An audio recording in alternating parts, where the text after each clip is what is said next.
Europe 1, Le grand direct des médias.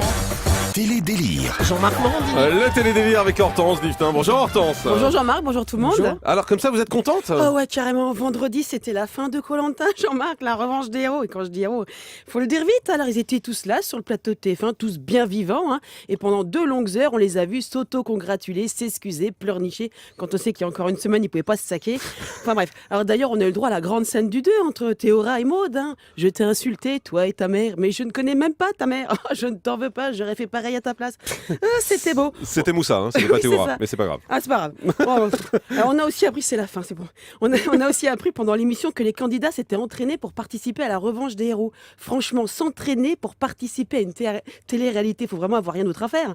Donc Maud, elle aussi, elle a participé à un entraînement pendant lequel elle a perdu 20 kilos. Elle avait le choix entre Belle Toute Nue et Koh-Lanta. Elle a préféré Koh-Lanta pour essayer d'en perdre 20 de plus. Alors qu'on a quand même l'impression que la télé-réalité, c'est un vrai boulot avec un plan de carrière.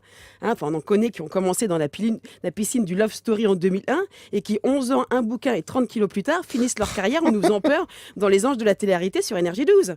Bon, alors ensuite, on a toujours eu sur TF1 Secret Story, la télé-réalité. Quand il n'y en a plus, il y en a encore. D'ailleurs, on se demande où ils les trouvent, leurs candidats. Et puis alors là, je comprends pas le principe du secret. Chez moi, si on dit rien, si on se tait, personne ne peut le savoir, le secret.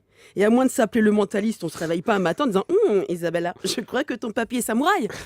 Et puis un secret, ça peut pas être j'ai 12 doigts ou je suis tatoué jusqu'au milieu du front, c'est complètement débile, Ouais, ça se voit. C'est vrai qu'il est un peu débile ce secret, j'ai 100 tatouages parce que forcément c'était difficile à cacher. Voilà, alors c'est comme si moi, Jean-Marc, je vous disais j'ai un secret qu'il faut que vous deviniez alors. Bah je sais pas Hortense, vous êtes blonde? Oui, c'est ça. Mais pas que, Jean-Marc. Ça, c'est la moitié de mon secret. L'autre moitié, c'est que je suis aussi extrêmement intelligente. Mais ça, si je le dis pas, personne ne peut le deviner, Jean-Marc. Ça je confirme, oui. Oui, moi, je sais garder un secret. Alors bref, le dimanche sur la 2... Sur la 2, on a vu la reine d'Angleterre qui fêtait son jubilé debout sur son bateau-mouche à regarder des bateaux passer sous la pluie.